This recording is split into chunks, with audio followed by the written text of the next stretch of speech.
कहा जाता है कि एक राज्य में एक राजा थे जो बहुत ही दानी थे। दानी यानी महादानी थे। उनको एनी टाइम वो यही सोच विचार करते रहते थे कि कैसे दान पुण्य किया जाए, कैसे क्या किया, मतलब दान करने के ही चर्चे में वो एनी टाइम लगे रहते थे कि हमें कैसे दान पुण्य करना चाहिए। कह रहे हैं एक उनका नाम था रविशंकर महाराज कहते थे उनको। तो कहा जाता है एक दिन वो मतलब गुड़ लेके निकले दान करने के लिए, क्योंकि अब पुराने ज़माने में के आजकल के डेट में तो अगर कोई राजा गुड़ बांट दे तो कोई लेने ही नहीं जाएगा, लेकिन पहले के ज़माने में ऐसा होता था कि कुछ ऐसी चीज़ें, क्योंकि उस पहले समय में ना थोड़ा जैसे गरीबी था, या इतने लोग जो आजकल हैं कि बहुत पता चल गया यहाँ ऐसे है वैसे है, सब घर में 4 लोग हैं तो चारों कमाने निकल जाते हैं, तो पैसे पर्याप्त हो गए तो हर चीज़ घर में पर्याप्त रहता है। उस टाइम इतना नहीं होता था, तो कुछ भी अगर राजा अगर बांट रहे, गुड़ भी बांट रहे हैं तो वो बहुत बड़ी चीज़ हो जाती थी। तो कह रहे कि वो गुड़ बांटने लगे तो बहुत मतलब ऐसे लोग आए, वो आए गुड़ ले जाए, आए गुड़ ले जाए। कह रहे उसमें एक छोटी सी बच्ची आई जो मतलब इतनी भी छोटी नहीं थी, मतलब सोचो 10 साल की होगी बच्ची थी। तो जब उन्हें राजा ने गुड़ मतलब देने लगे तो वो बच्ची ने इनकार कर दिया कि नहीं मुझे नहीं लेना।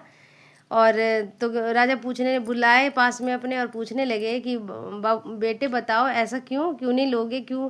तो कह रहे कि हमारी मम्मी कहती है कि किसी का भी कहीं भी कोई सामान मिले तो मुफ्त में नहीं लेना चाहिए, मेहनत की खानी चाहिए। तो ये बातें ना राजा के दिल को छू गया कि आखिर में इतनी छोटी बच्ची इतनी बड़ी बात कह रही है तो कुछ ना कुछ तो बात है। तो कह रहे फिर पता लगवाया उन्होंने अपने मंत्रियों से कि पता करो ये बच्ची कहाँ की है और कहाँ रहती है और इनके माँ बाप कौन है। तो जब पता लगाया गया तो पता चला कि उसके पापा तो है नहीं, मम्मी थी केवल, बेचारी विधवा थी और वो जंगलों में लकड़ी काटती थी और उसी के सहारे अपने बच्चों को पढ़ाती थी, लिखाती थी, खिलाती थी जो भी, और इतने अच्छे संस्कार देती थी। तो जब पूछा गया कि आपने इतने अच्छे संस्कार कैसे दिए इस बच्चे में, तो कह रहे कि भाई हम मुफ्त की खाने की आदत डालेंगे तो मुफ्त का ही खाने लगेगी, इसलिए नहीं कि जब भी खाना चाहिए मेहनत का ही खाना चाहिए। और तो वो राजा बहुत खुश हुए और उन्हें बहुत इनाम वगैरह भी दिया गया। तो कहते हैं कि तो राजा मतलब कहने लगे कि कभी भी आप पैसों से अपने बच्चों को संस्कारवान नहीं बना सकते। अगर आपको संस्कार, आप ऐसे सोचते हो कि हमारे पास ज़्यादा पैसे हो जाएंगे तो हम अपने बच्चों को संस्कार सिखा देंगे, नहीं, ऐसा नहीं हो सकता। संस्कारवान तो जब तक हम संस्कारी नहीं बनेंगे तब तक हमारे बच्चे संस्कारवान नहीं हो सकते।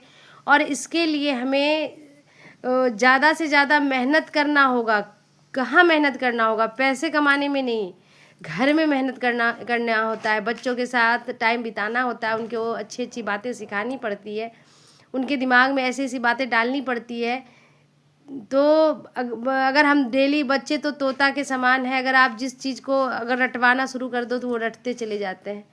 तो कहते हैं कि बच्चे को अगर हम डेली सिखाएंगे कि ये गलत है और ये सही है, तो ऐसा नहीं है, बच्चे एक ना एक दिन सीख ही जाएंगे और जैसे संस्कार में हम डालेंगे वैसे बन ही जाएंगे। इसलिए इस पे ध्यान देते हुए ये कहानी का जो शीर्षक था वो था माँ की सीख, कि माँ ने ऐसी सीख दी कि बच्चे इतने संस्कारवान हो गए, बच्ची इतनी अच्छी हो गई। तो हम भी ऐसी माँ बने जो अपने बच्चों को इतना अच्छा संस्कार दे पाएँ। और सभी को राधे राधे। कमेंट में राधे राधे ज़रूर लिखिएगा।